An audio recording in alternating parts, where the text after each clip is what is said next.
It is easier to fight a lion you can see than a snake hiding in your brother's shadow. Obaoluwa returned, not to the roaring of welcome drums, but to whispers, and knives sharpened behind smiles. Betrayal, sharper than a hunter's spear, awaited him at the gates of home. Obaoluwa entered the village clothed in dust and glory. His skin, toughened like old leather from exile.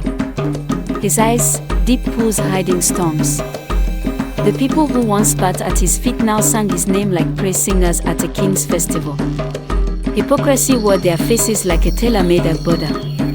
But not everyone welcomed him with song. In the shadows, hidden behind the pillars of the shrine, stood Adetokunbo, Obaoluwa's own blood brother.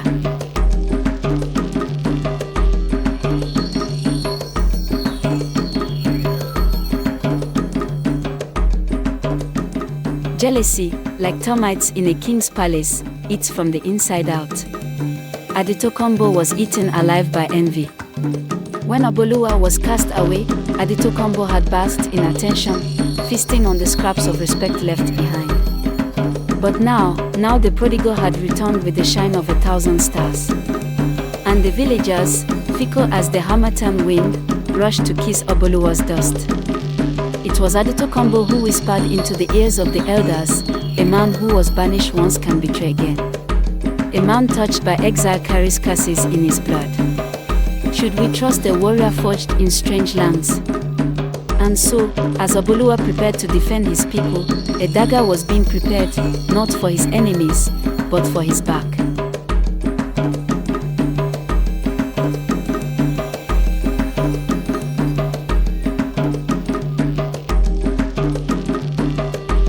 What none of the villagers knew was this: Adetokunbo's jealousy was not just for Obaoluwa's return.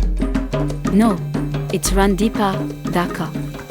He had made a pact with the prince of the neighboring village, a pact that had cost the life of a hero and the wound of an innocent. The great war that scarred their lands, the one that had taken fathers, brothers, and sons, was no accident. It was a war stirred by Adetokunbo and the prince. And it was during that war that Adizwa's father was struck down. Her father's pain, her family's agony, all part of the web Adetokunbo had spun in his quest for power. And now, the truth was about to come crashing down on the very day that Adizwa was meant to marry the prince who had always been her enemy, and the man who, with all his pride, would now face the price of betrayal.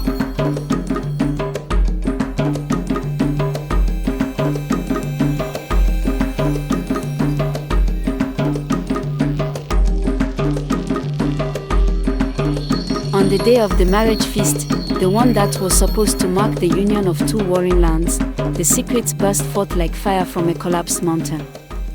The elders, the villagers, all heard the truth. Adetokunbo had been the hand that pulled the strings, sending them all to war, and causing the rift that destroyed everything they once held dear. But as the truth was revealed, vengeance came swiftly, like an arrow, straight and unyielding.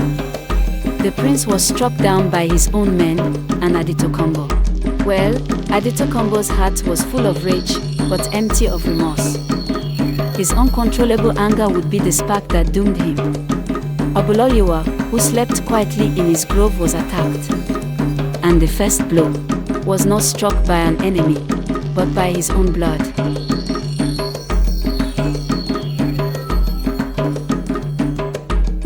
A true king is not crowned by gold, but by the scars he wears. Blood may flow, betrayal may choke the air, but destiny wears armor no blade can pierce. And so, Obaoluwa, the boy they banished, the man they betrayed, rose from the dust once again, to claim what only the gods could give. They left him for dead, broken ribs, bleeding spirit. His blood soaked the sacred grove, flowing into the roots of the Iroko tree, feeding the earth with the warrior's last prayer. But destiny is like yam vine. Even when you cut it, it finds another path to climb. As the last stars blinked in the sky, an old woman appeared from the mist, Mama Iriti, the forgotten seer.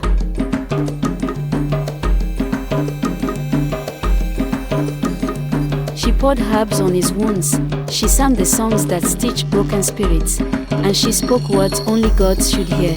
You are not finished, son of the drums. Rise, for the gods still drum your name.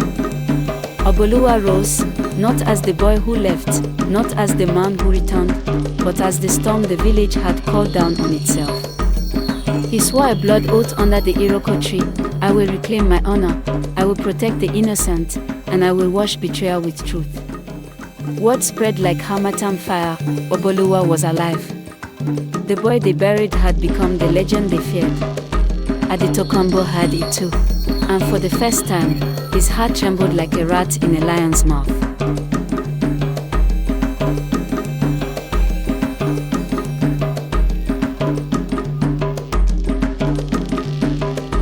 They met in the heart of the village square, where once they had played as boys.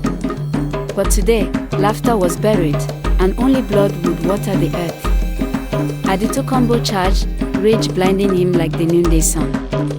Obaoluwa stood, calm, focused, the silence before a hurricane. Blow me, blow. Kick met kick. Old wounds reopened. Old grudges screamed. But in the end, it was Aditokunbo's hatred that made his hands slow. And it was Obaoluwa's love for the land that made him strong. Aditokunbo fell, tears and blood mixing with the dust. Obaoluwa knelt beside him and forgave the unforgivable. The drums that once called for his exile, now beat for his crowning. Obaoluwa, son of the soil, betrayed by blood, healed by spirit, rose not just as a king of the people, but as a legend of destiny.